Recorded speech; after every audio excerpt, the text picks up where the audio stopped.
Welcome to all of you. आज हम लोग डिस्कस करने वाले हैं महाराजा सयाजीराव गायकवाड़ यूनिवर्सिटी 2023 में टीवाई बीकॉम में जो एडवांस अकाउंट का पूरा जो पेपर हुआ था इंटरनल एग्जाम में, उसके बारे में। टोटल 30 एमसीक्यू थे, बहुत सारे कैलकुलेशंस के साथ थे एग्जांपल्स, तो वो सारे हम आज डिस्कस करने वाले हैं। Let's start. First one, eight the time of preparation of consolidated balance sheet, any gain or loss on the account of revaluation of asset on the date of acquisition is treated as। अभी समझो बच्चों, अगर holding company के accounts prepare कर रहे हैं तो first अगर मैं बात करूं रिवैल्यूएशन ऑफ असेट, तो रिवैल्यूएशन ऑफ असेट से जो भी बेनिफिट होगा कंसीडर होगा कैपिटल। दैट मींस अब इंक्रीज हो रहा है तो कैपिटल प्रॉफिट, डिक्रीज हो रहा है तो कैपिटल लॉस। बट अगर रिवैल्यूएशन के बाद जो चेंजेस कहां पे होगा, डायरेक्टली अफेक्ट होगा वो डेप्रीशिएशन में। मतलब अगर हम वैल्यूएशन ज्यादा कर रहे हैं तो डेप्रीशिएशन भी इंक्रीज होगा, बट डेप्रीशिएशन में जो भी चेंजेस होगा उसको हम बोलेंगे रेवेन्यू। बट यहां पे क्या पूछा है, रिवैल्यूएशन ऑफ असेट, तो हमारा आंसर होगा क्या, कैपिटल प्रॉफिट या फिर capital loss. Therefore A is the right one. Next, blank are prepare on the basis of AS 21 issue by ICAI। Accounting standard 21 जो इश्यू किया हुआ है ICAI ने, वो किसके लिए है? ऑब्वियसली कंसोलिडेटेड बैलेंस शीट, कोई कंफ्यूजन जैसा है ही नहीं यहां पे, तो B is the right one, consolidated financial statements. Next one, E limited to को ओवर B लिमिटेड, मतलब E लिमिटेड जो है वो B लिमिटेड को टेक ओवर कर रही है 1 अप्रैल 22 को। डिस्चार्ज द परचेज कंसीडरेशन, अभी परचेज किया है बिजनेस को तो पीसीबी पेमेंट करना रहेगा। Issued 42,000 fully paid up equity share of 10 each to A limited, equity share holder of B limited. चलो साथ साथ में सॉल्व कर ही लेते हैं। टोटल 42,000 इक्विटी शेयर हम पेमेंट कर रहे हैं इनटू 10 रुपीज पर शेयर है, दैट मींस 4,20,000 हम यहां पे पेमेंट कर रहे हैं। दूसरे पॉइंट में बोला है issue fully paid up 10% 1,700 preference share बोला है, 1,700 प्रेफरेंस शेयर बोला है। 100 ईच है बट प्रीमियम 10% है। अगर 100 रुपए का शेयर है 10% प्रीमियम है तो होगा कितना, 110। ओके, इतना ही बोला है तो इन दोनों का multiplication 1,87,000। thereafter it is agreed to that 10% 500 debenture, अभी वेरीफाई करने की जरूरत ही नहीं है क्योंकि जब भी हम परचेज कंसीडरेशन फाइंड आउट करते हैं तो सिर्फ और सिर्फ जो शेयर होल्डर को हम पेमेंट कर देना उसको ही कंसीडर करेंगे, सिर्फ और सिर्फ शेयर होल्डर, चाहे वो प्रेफरेंस हो या फिर इक्विटी शेयर होल्डर हो। तो पीसी में हमारे पास इतना ही अमाउंट आएगा, तो हमारे पास टोटल क्या होगा, 6,07,000। तो 6,07,000 दिख रहा है ए, तो E is the correct answer.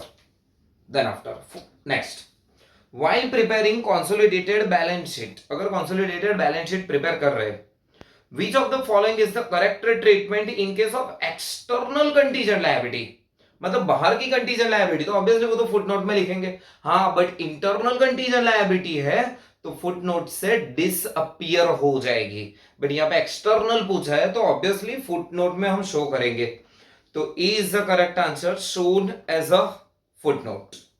Next, fifth, On 1st July 22, K Limited acquire 60% of share, मतलब K Limited 60% शेयर एक्वायर कर रहे हैं, कौन सी कंपनी के, V Limited। कितने रुपए में परचेस कर रहे हैं, 9 lakhs। The share capital of V Limited consist, जो सब्सिडरी कंपनी है उनके पास कितने शेयर है, टोटल 10,000 शेयर है, 100 each। On 1st July 22, profit and loss account and general reserve shows a 60,000 and 2,50,000 respectively of V Limited. The amount of goodwill or capital reserve shown in the consolidated balance sheet as on 31st March, goodwill और capital reserve find out करना तो obviously cost of control वाला calculation रहेगा। cost of control में सबसे पहले क्या ले हम कंसीडर करते हैं, शेयर कैपिटल। कौन सी शेयर कैपिटल, जो होल्डिंग कंपनी टेकन ओवर कर रहे हैं वो होल्डिंग कंपनी ने कितने शेयर लिए हुए हैं? 60%। टोटल 10,000 शेयर है, उसमें से 60% दैट मीन्स 6,000 शेयर तो वो खुद ले रहे हैं। तो 6,000 शेयर इनटू 10 या 100, तो यस 100 रुपीज का शेयर है।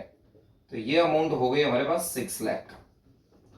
और ऐड क्या होगा? Capital profit of holding company. अभी होल्डिंग कंपनी का कैपिटल प्रॉफिट, बट हमको जो यहां पे प्रॉफिट दिया गया है वो सब्सिडरी कंपनी का दिया है, और वो भी कितना? 60,000 और 2,50,000। तो कैपिटल प्रॉफिट मतलब टोटल हमारे पास प्रॉफिट है 60 और 2,50,000, that means 3,10,000। But holding company का प्रॉफिट चाहिए, तो होल्डिंग कंपनी का पोर्शन रहेगा 60%। तो 3,10,000 के 60% हो रहे हैं 1,86,000। तो हम टोटल जो बिजनेस परचेस कर रहे हैं ना, वो 7,86,000 का बिजनेस परचेस कर रहे हैं, बट इसके लिए हम कॉस्ट क्या बेयर कर रहे हैं? 9 लाख। मतलब जितने का बिजनेस ले रहे हैं ना, उससे ज्यादा पेमेंट कर रहे हैं। अगर एक्स्ट्रा पेमेंट कर रहे हैं ना, तो consider as a goodwill. But what is the amount? Difference amount. Difference amount क्या होगी हमारे पास? 1,14,000 इज अ गुडविल। अगर मैं इससे कम पेमेंट कर रहा हूं तो कैपिटल रिजर्व हो जाएगा। तो हमारे पास रहेगा answer goodwill. Next one, A limited takes over the business of B limited. मतलब A limited business taken over कर रहा है बी लिमिटेड का 25 lakhs में। The sum of 25 lakhs is a purchase consideration. Yes 25 lakh purchase consideration है under the method of. अगर PC direct provide कर ही दिया है तो ऑब्वियसली उस मेथड को हम क्या बोलेंगे? Lump sum method. तो C is the right one. Then after Y limited has a sundry creditor. Y limited के पास क्रेडिटर कुछ पेमेंट करना बाकी है 8 lakhs। As a part of internal reconstruction scheme, internal reconstruction scheme में sundry creditor agree to waive 30% of their claim. वो 30% sacrifice कर रहे हैं claim. Except the share capital of 2,60,000 of the renewal claim. मतलब जो बाकी का क्लेम है उसमें 2,60,000 के शेयर ले रहे in a settlement and balance in cash, और बाकी की कैश में पेमेंट करना है। The total amount of settlement under the scheme of reconstruction would be. Total कितने में सेटलमेंट हुआ है वो फाइंड आउट करना है। चलो टोटल पेमेंट क्या बाकी बोल रहा है सर? 8 lakhs। अभी लिटरली बोला है बच्चों की 8 lakhs में से 30%, मतलब 8 लाख इंटू 30%, 2,40,000 वो सेक्रीफाइस कर रहे हैं। इतना पेमेंट नहीं करना है, तो पेमेंट कितना करना रहेगा? ऑब्वियसली 70%। तो हमारा सेटलमेंट 70% में हो रहा है, तो 70% दैट मीन्स 5,60,000। ये हो गई हमारी सेटलमेंट अमाउंट। तो 5,60,000 ए इज द करेक्ट आंसर। तो सर शेयर कैपिटल बोला है, समझो बच्चों, सेटलमेंट अमाउंट पूछी है ना, तो 5,60,000 आंसर है। बट पूछा होगा शेयर कैपिटल कितने दे रहे हैं, तो 2,60,000। दैट मीन्स 560 पेमेंट करना है, कंफर्म है क्रेडिटर्स को, बट 260 पेमेंट करेंगे इक्विटी शेयर, और रिमेनिंग अमाउंट जो 3 लाख बचेगी वो हम पेमेंट कर देंगे कैश में। बट हमको पूछा है फाइनल सेटलमेंट कितने में कर रहे हैं, तो सेटलमेंट कितना हो रहा है? 5,60,000। तो A is the correct answer. Then after at the time of consolidation of account, जब भी हम कंसोलिडेशन अकाउंट प्रिपेयर करते हैं, which of the following is to be consider by the holding company while preparing cost of control. एक minute बच्चों, cost of control मैंने ये calculate किया हुआ है, इसमें क्या क्या कंसीडर करते हैं? शेयर कैपिटल कंसीडर करते हैं, capital profit of holding company, holding company का जो पार्ट है कैपिटल प्रॉफिट में वो भी हम कंसीडर करते हैं। तो देखते हैं first, value of share acquire, yes सही है। Pre acquisition profit, yes pre acquisition profit that means capital profit. Profit और loss on revaluation of asset, मैंने अभी बोला था revaluation asset that means capital profit, इसको भी कंसीडर करेंगे। पोस्ट एक्विजिशन प्रॉफिट नहीं, पोस्ट मतलब तो हो जाएगा हमारा रेवेन्यू प्रॉफिट, तो रेवेन्यू प्रॉफिट को कंसीडर नहीं करना है। तो first second and third one is the correct answer. तो ऑप्शन में देखने जाओगे तो आपको मिलेगा C is the right one. Next one, X Limited is taken over by Y Limited. Intrinsic value of X Limited is 15 rupees. X Limited के पास total 25,000 equity share है 10 each. But Y limited intrinsic value, Y limited के share की value क्या है 30 rupees, purchase consideration under the exchange method. चलो exchange method हो, intrinsic value method हो, कुछ नहीं कर रहा है, सबसे पहले इंट्रेंसिक वैल्यू फाइंड आउट कर लो। इस एग्जांपल में इंट्रेंसिक वैल्यू प्रोवाइड की गई है तो कोई मगजमारी नहीं है, बट अगर इंट्रेंसिक वैल्यू नहीं दी गई है तो क्या करना रहेगा, दोनों कंपनी इंडिविजुअल कैलकुलेट कर लो, असेट माइनस लायबिलिटीज जो मिलेगी वो नेट असेट बोलेंगे, नेट असेट को डिवाइड कर लो, किससे डिवाइड करना है, number of equity share, number of equity share से डिवाइड करोगे तो इंट्रेंसिक वैल्यू शेयर की वैल्यू मिल जाएगी आपको वहां पे। तो यहां पे शेयर की वैल्यू ऑलरेडी प्रोवाइड की गई है। फॉर एग्जांपल जो हमारे पास एक्स कंपनी है, एक्स लिमिटेड, उसके 15 रुपीज है और वाई लिमिटेड है उसकी वैल्यू है 30 रुपीज। अब डिसाइड कर लो कि परचेसिंग कंपनी कौन सी है और सेलिंग कंपनी कौन सी है। X limited is taken over by Y limited, मतलब वाई लिमिटेड टेकन ओवर कर रही है, तो Y consider as a purchasing company and X is a selling company. अगर आपने इंट्रेंसिक वैल्यू फाइंड आउट कर लिया, सेलिंग परचेसिंग डिवाइड कर लिया, तो फिर सबसे पहले एक सिंपल सा कैलकुलेशन कर लो, रेशियो, रेशियो में कुछ नहीं सोचना है, सेलिंग कंपनी हमेशा ऊपर रहेगी 15/30, तो सेलिंग कंपनी ऊपर रहेगी, तो हमारे पास आंसर आएगा 0.5। 0.5 मतलब क्या, 0.5 अगर शेयर है मतलब आधा शेयर है तो हमें एक शेयर प्रोवाइड कर देंगे, तो ओल्ड कंपनी के पास अगर 0.5 शेयर, सॉरी ओल्ड कंपनी के पास अगर पूरा एक शेयर है तो हम न्यू कितना देंगे 0.5, हाफ शेयर दे देंगे। तो देखने जाए तो जो सेलिंग कंपनी है, सेलिंग कंपनी मतलब एक्स लिमिटेड, कितने शेयर पड़े हैं एक्स लिमिटेड के पास, टोटल 25,000 शेयर है, तो 25,000 शेयर है, तो 25,000 इंटू 0.5 तो 12,500। कौन पेमेंट करेगा 12,500 share, purchasing company Y limited, तो वाई लिमिटेड की वैल्यू क्या है 30 रुपीज पर शेयर, तो 12,500 इंटू 30 दैट मीन्स आंसर मिलेगा 3,75,000। ये होगा रेशियो, इतने हम शेयर पेमेंट करेंगे जब एक शेयर हमको मिलेगा, तो एक शेयर के बदले में 0.5 शेयर दे रहे हैं, तो 25,000 शेयर के बदले में 12,500 शेयर देंगे, एक शेयर की वैल्यू है 30 रुपीज, टोटल हो जाएगा 3,75,000, तो A is the right one. Then after the book value of machinery, machinery की बुक वैल्यू प्रोवाइड की गई है, वो भी सब्सिडरी कंपनी की, 1 अप्रैल 22, मतलब ओपनिंग बैलेंस दिया गया है 6 lakh, while it's a closing value 31st March 23 5,40,000, the holding company H limited while acquiring share of S limited on, कौन सी डेट को शेयर परचेस कर रहा है 31 जुलाई 22, रिवैल्यूएट दिस मशीनरी, मशीनरी की वैल्यू रिवैल्यूएशन कर रहे हैं, कितनी वैल्यू की है 9 लाख, द रिवैल्यूएशन गेन, तो हमारे पास गेन कितना रहेगा, ये है थोड़ा डिफिकल्ट क्वेश्चन, आपको समझना रहेगा ओपनिंग वैल्यू क्या है, क्लोजिंग क्या है, डेप्रीशिएशन क्या है। तो सबसे पहले एक सिंपल सा लॉजिक है बच्चों, यहां पे सबसे पहले लिख लो क्लोजिंग बैलेंस क्या है आपके पास असेट का, तो क्या 5,40,000, तो ओपनिंग भी लिख दो, आपको ओपनिंग भी बैलेंस प्रोवाइड किया गया है, तो ओपनिंग बैलेंस है हमारे पास 6 लाख। तो बच्चों मैं ऐसा बोल सकता हूं इन दोनों के बीच में जो भी डिफरेंस होगा कंसीडर एज अ डेप्रीशिएशन, तो डेप्रीशिएशन हमारा होगा, डेप्रीशिएशन फॉर करंट ईयर कितना हो गया 60,000, इन दोनों के बीच का डिफरेंस, बट डेप्रीशिएशन का तो परसेंटेज चाहिए, तो परसेंटेज फाइंड आउट कर लेते हैं। परसेंटेज ऑफ डेप्रीशिएशन सर कैसे फाइंड आउट करेंगे, जो भी डेप्रीशिएशन कैलकुलेट होता है वो होता है ओपनिंग बैलेंस पे, अगर मेरा ओपनिंग बैलेंस 6 लाख है और डेप्रीशिएशन 60,000 है, तो 100 होगा तो कितना हमारे पास बैलेंस रहेगा, तो हमारे पास होगा 10%, तो ये हो गया रेट ऑफ डेप्रीशिएशन 10%। अब रिवैल्यूएशन गेन और लॉस पूछा है, अब रिवैल्यूएशन किस दिन होगा, जिस दिन हम शेयर परचेज करेंगे उसी दिन होगा, उससे पहले कभी भी रिवैल्यूएशन नहीं होगा। तो अगर मैं मान लू कि जो पुरानी सिस्टम है उसके हिसाब से चलू, तो ओपनिंग 1 अप्रैल 22 को मेरे पास टोटल वैल्यू थी ओपनिंग वैल्यू 6 लाख, अभी मैं डेप्रीशिएशन कैलकुलेट कर रहा हूं 31 जुलाई 22 को।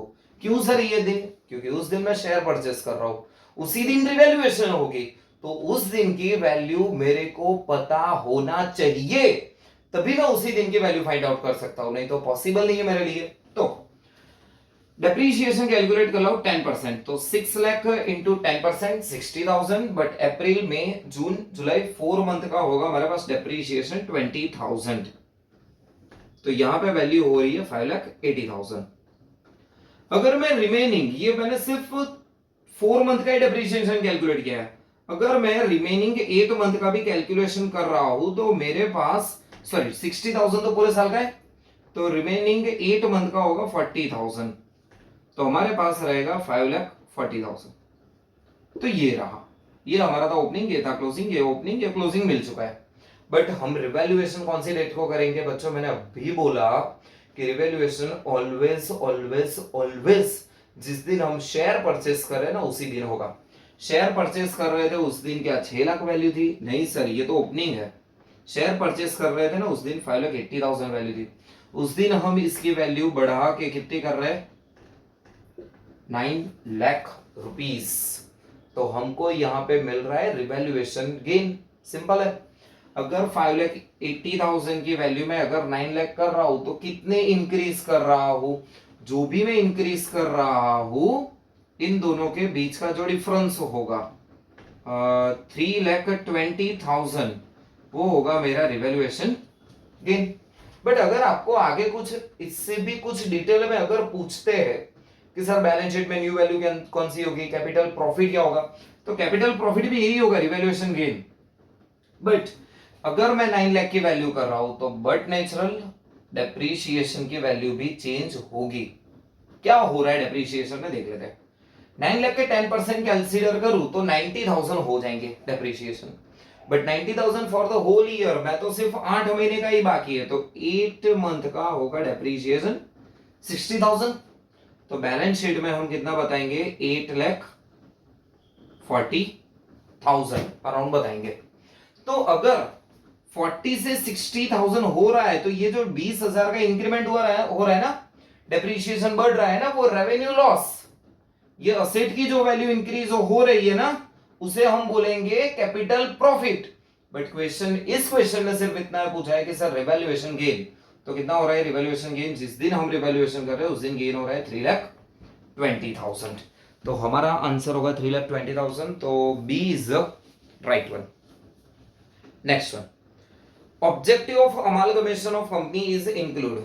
अमालगमेशन करने का इंटेंशन क्या होता है? First one, eliminate competition. Yes, amalgamation company merge कर लो, कंपटीशन अपने आप दूर हो जाएगा। यस, सही है। मैनेजरियल इफेक्टिवनेस, वो भी सही है। The two expand the economy of scale, वो भी सही है। तो all of the about, D is the right one. In holding company account time ratio is calculated on the basis of. Time ratio किसके हिसाब से फाइंड आउट किया जाता है? टाइम रेशियो मतलब कुछ नहीं है बच्चों, ये ओपनिंग है, ये क्लोजिंग है, इस दिन मैंने शेयर परचेस कर रहा हूं, तो इससे पहले का समय होगा जिसको हम कंसीडर करेंगे, जो 4 मंथ है ना वो प्री, इसके बाद का जो होगा ना उसको हम बोल देंगे पोस्ट। तो ये किसके हिसाब से कैलकुलेट होता है? तो सर शेयर जिस दिन परचेस करते हैं उस दिन, तो number of share acquire by holding नहीं, नंबर ऑफ शेयर नहीं है, द डेट ऑफ शेयर चाहिए हमको, तो वो नहीं होगा, कॉस्ट ऑफ इन्वेस्टमेंट नहीं होगा, date of acquisition of share. Yes बच्चों, C is the right answer, date of acquisition of share. Next, on 1st December 22, H Limited acquire 60% in S Limited. 1st December 22, H Limited acquired 60% share in S Limited. The balance of profit and loss account on 1st April 22 and 31st March 23 कितनी value है? 90,000 और 1,50,000 respectively. Profit is earned evenly throughout the year. The share of capital profit of H Limited in the profit of S Limited as on 31st March 23. बहुत calculation वाला question है। पूछा है कि यहाँ पे प्रॉफिट एंड लॉस का balance दिया है, एक ओपनिंग है क्लोजिंग है, तो कैलकुलेट करते हैं। सबसे पहले लिख लो क्लोजिंग बैलेंस, कितना बोला है क्लोजिंग बैलेंस? 1,50,000। चलो क्लोजिंग बैलेंस 1,50,000 है। क्लोजिंग बैलेंस कैसे मिलता होगा आपको? सिंपल है, मेरे पास जितना ओपनिंग बैलेंस होगा वो, और उसके बाद करंट ईयर। ओपनिंग बैलेंस कितना है? तो ओपनिंग बैलेंस हमको प्रोवाइड किया गया है 90,000। अगर बच्चों मेरे पास 90,000 का ओपनिंग बैलेंस है, क्लोजिंग में 1,50,000 हो रहा है, तो करंट ईयर में कितना होगा? 60,000।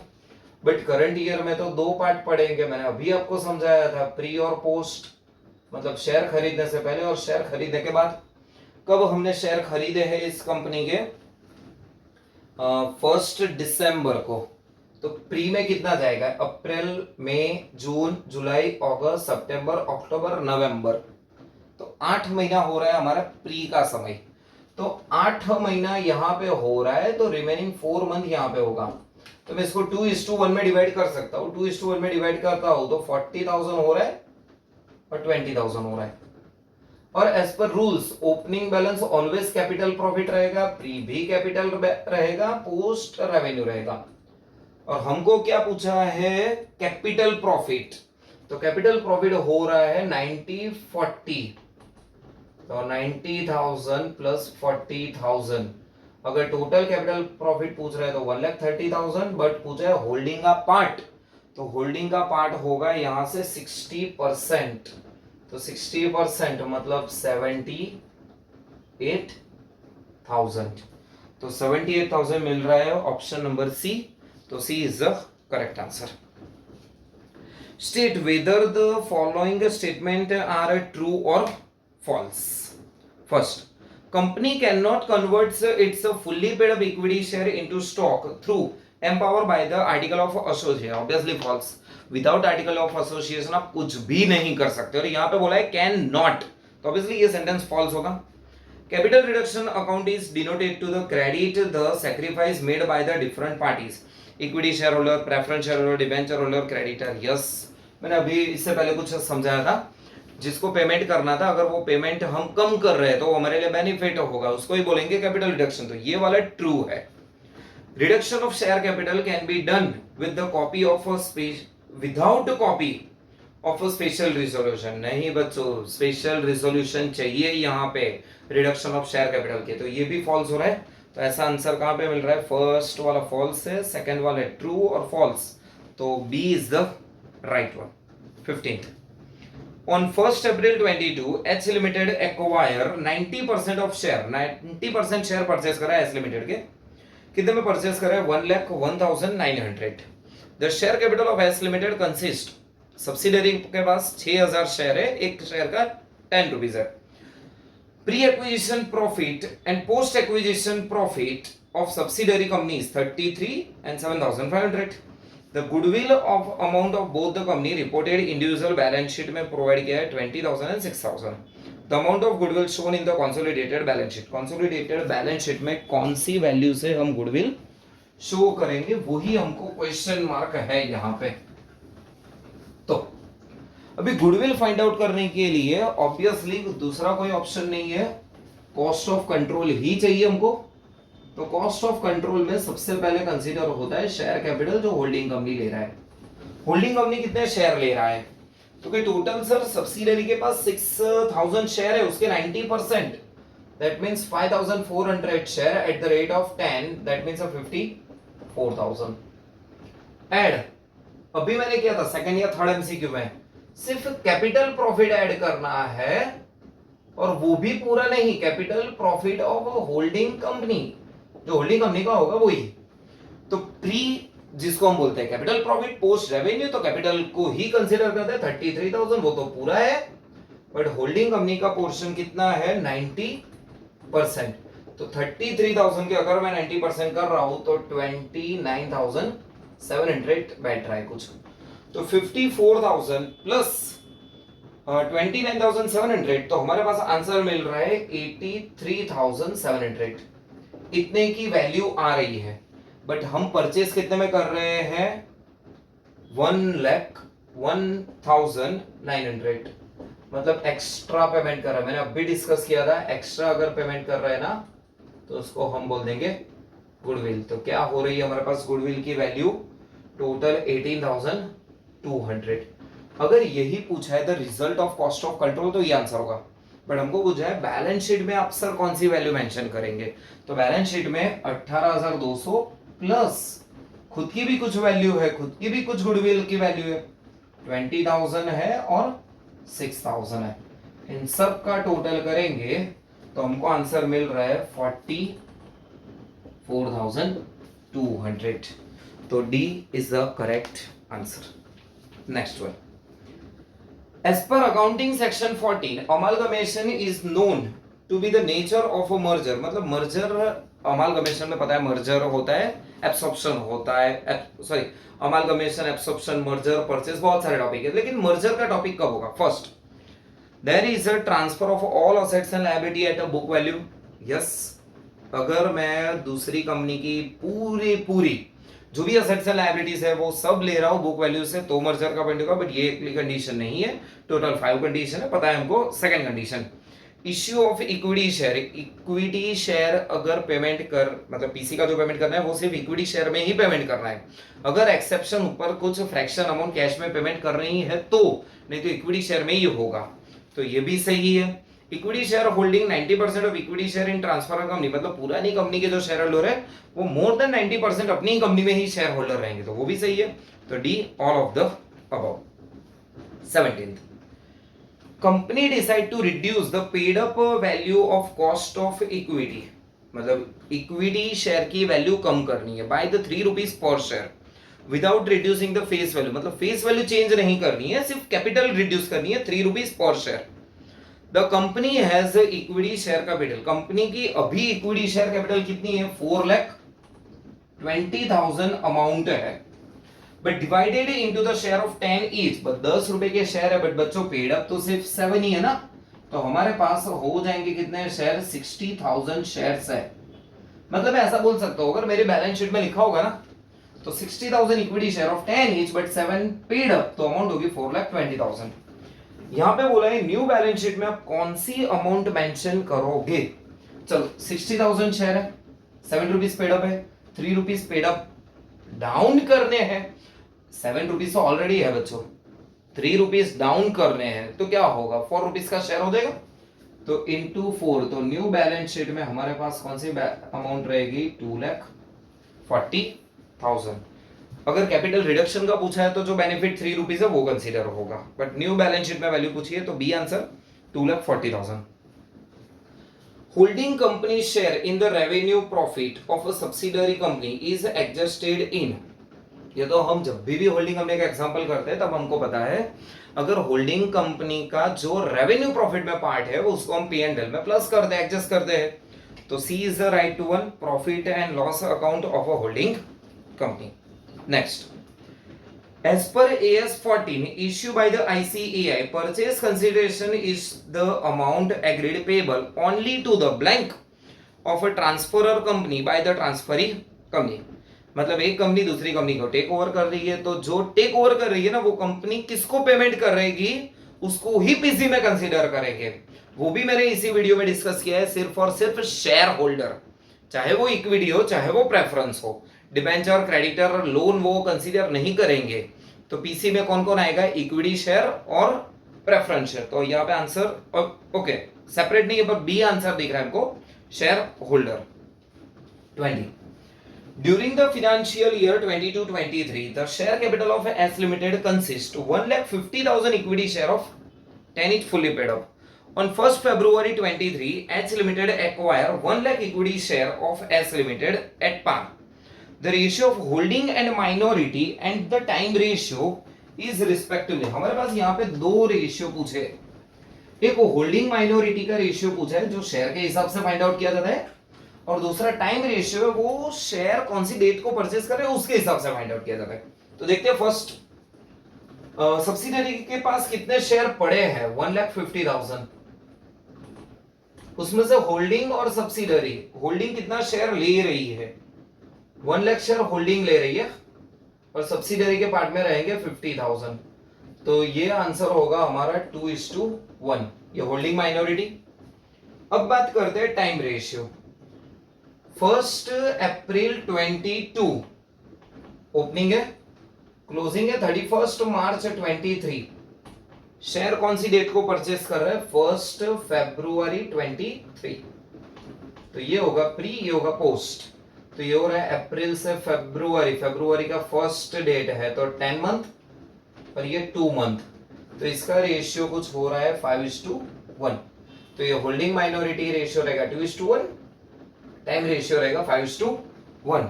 तो आंसर मिल रहा है डी में, तो D is the right answer. 21.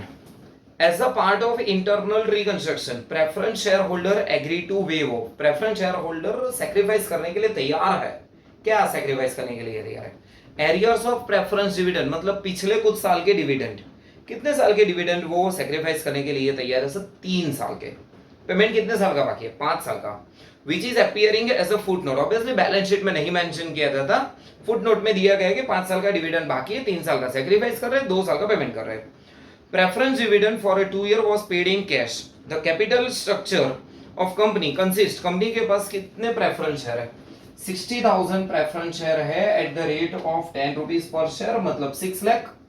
अगर इसके ऊपर डिविडेंड डिक्लेयर हो रहा है 7%, तो 42,000 देना पड़ेगा 1 साल का, बट हम दे रहे हैं 2 साल का डिविडेंड, तो 2 साल का 84,000, ये हमारा लॉस होगा। सर 3 साल का जो नहीं पेमेंट कर रहा है वो बेनिफिट नहीं होगा। बच्चों हमारी वो लायबिलिटी है ही नहीं, क्योंकि हमने एज अ लायबिलिटी लिखा ही नहीं है, वो तो फुटनोट है ना, तो हम जितना पेमेंट करेंगे उसी की ही एंट्री करेंगे। तो यहाँ पे मिल रहा है कैपिटल रिडक्शन अकाउंट डेबिटेड नहीं, डेबिट नहीं होगा ये, सॉरी डेबिट होगा बट 84,000 से। कैपिटल रिडक्शन अकाउंट क्रेडिट 80 नहीं, क्रेडिट नहीं होगा, सी आंसर लग रहा है। Capital reduction account is debited bye 84,000। जो पेमेंट नहीं कर रहे वो हमारा यहाँ पे बेनिफिट नहीं है, क्योंकि बैलेंस शीट में लायबिलिटी ही नहीं है। अगर लायबिलिटी ही नहीं है, मैं उसको पेमेंट ही नहीं कर रहा, तो मेरे को कोई यहाँ पे बेनिफिट नहीं हो रहा। तो C is the right one. Which of the following is not a case of alteration of share capital under the internal reconstruction. मतलब कौन सी अल्टरेशन ऑफ शेयर कैपिटल नहीं है? कंसोलिडेशन है वो तो, refunding of surplus paid up capital ये alteration नहीं है, सिर्फ कैपिटल रिडक्शन कर रहे हैं, तो बी आंसर लग रहा है। सब डिवीजन तो है ही, इंक्रीज ऑथोराइज कैपिटल वो भी अल्टरेशन है, तो B is the right one, refunding the surplus paid up capital. The goods sold by subsidiary company to holding company. Subsidiary company, holding मतलब छोटी कंपनी बड़ी कंपनी को अगर गुड्स सोल्ड आउट कर रहे हैं तो उसको क्या बोलेंगे? ऑब्वियसली अपवर्ड ट्रेंड बोल रहे हैं, तो अपवर्ड स्ट्रीम सेल्स। बट अगर होल्डिंग कंपनी सब्सिडरी को पेमेंट कर रहे हैं तो डाउनवर्ड स्ट्रीम बोलेंगे। सिंपल सा ही, तो A is the right one.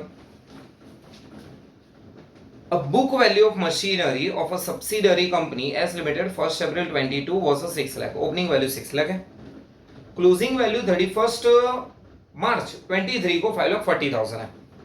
Holding company of H limited while appearing of H limited on 31st July 22 revaluate the machinery. Machinery की वैल्यू कितनी कर दी है? 9 lakh. The carrying the value of machinery is consolidated balance sheet is 8,40,000। Same MCQ आ चुका है, but आगे से पूछा है रिवैल्यूएशन प्रॉफिट, तो 3,20,000, बट बैलेंस शीट में कौन सी वैल्यू बताएंगे? मैंने बोला था 8,40,000, तो हमारा आंसर होगा सी 8,40,000। ऑलरेडी सेम पेपर में सेम क्वेश्चन पूछा है ये वाला। Under the internal reconstruction scheme on recorded liability, मैंने अभी डिस्कशन किया था ये वाला टॉपिक। ऑन रिकॉर्डेड लायबिलिटी, जो मैंने लायबिलिटी रिकॉर्ड ही नहीं की 40,000, वो सेटल कर रहे हैं 10,000 में, वो 10,000 पेमेंट कर रहे हैं ना, वो हमारा लॉस है। बट जो 30,000 पेमेंट नहीं कर रहे वो तो हमारा कुछ प्रॉफिट भी नहीं है, लॉस भी नहीं है। तो क्या पूछा है? द अनपेड अमाउंट, तो 30,000 क्या करेंगे? कोई एंट्री नहीं देंगे, 10,000 की एंट्री देंगे कैपिटल रिडक्शन में डेबिट, बट 30,000 की कोई एंट्री नहीं होगी, तो not to be recorded at all. 26. Blank account is open in the books of a transferee company to incorporate the statutory reserve of a transferor company. Reserve transfer करना है तो amalgamation adjustment account, वो तो पता ही है, तो C is the right one. While preparing consolidated balance sheet in share capital held by outsider, outsider मतलब minority interest हो गया, मतलब जो सब्सिडरी कंपनी है। If we add pre-acquisition profit और post-acquisition profit proportionate, minority interest की simple definition है पूरी। माइनॉरिटी इंटरेस्ट किसे बोलते हैं? सब्सिडरी के कंपनी के पास जितने शेयर बाकी रहे वो। उसके पोर्शन का, जो मतलब सब्सिडरी का पार्ट है उसका कैपिटल प्रॉफिट और सब्सिडरी का पार्ट है वो रेवेन्यू प्रॉफिट, टोटल कर दो माइनॉरिटी इंटरेस्ट, तो is the right one.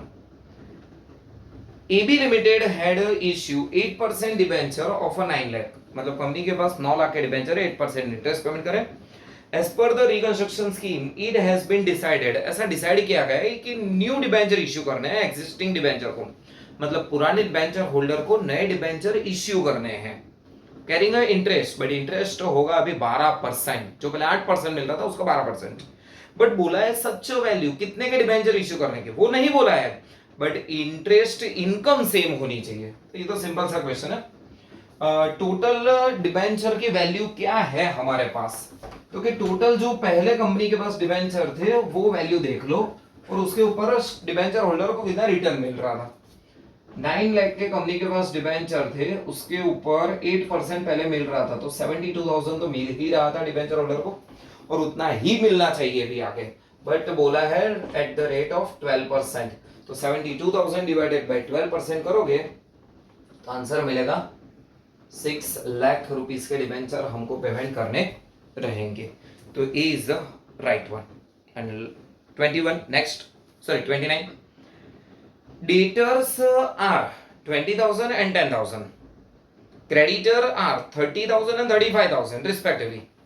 Holding company and subsidiary company, during the year subsidiary company has sold goods, subsidiary company sold कर रही है 7,000 का goods to holding company, okay, also purchase goods of worth 6,000, मतलब 7,000 का goods sold भी कर रही है, 6,000 का goods purchase भी कर रही है। At the time of preparing consolidated balance sheet, what is the total intercompany transaction? एक 6,000 और 7,000, 6-7 13,000 का इंटरकंपनी ट्रांजेक्शन होगा, सिंपल है ये तो, 13,000 आंसर रहेगा इंटरकंपनी ट्रांजेक्शन का। Last one, conversion of 80,000 equity share of 10 each, 8 paid up into 8 lakh equity share, पहले बच्चा वो 80,000 इक्विटी शेयर थे, अभी 8 लाख इक्विटी शेयर कर दिया है। ऐसा तो सिर्फ एक ही जगह पॉसिबल है, जब हम सब डिवीजन करें तो ही number of equity share increase होंगे। कंसोलिडेशन में तो हमारा share, number of share reduce होते हैं, तो यहाँ पे इंक्रीज हो रहे हैं। Rupees 1 each 0.80 paid up, it is the case of obviously subdivision. जब नंबर ऑफ शेयर इंक्रीज हो रहे हैं तो सब डिवीजन, जब नंबर ऑफ शेयर डिक्रीज हो रहे हैं तो कंसोलिडेशन, पर यहाँ पे इंक्रीज हो रहे हैं तो सब डिवीजन। 30 एमसीक्यू थे पूरे, कुछ भी इसके रिगार्डिंग डाउट्स है तो आप नीचे कमेंट सेक्शन में लिख सकते हो। अपने फ्रेंड के साथ शेयर भी कर देना, चैनल को सब्सक्राइब भी कर देना और वीडियो को लाइक भी कर देना।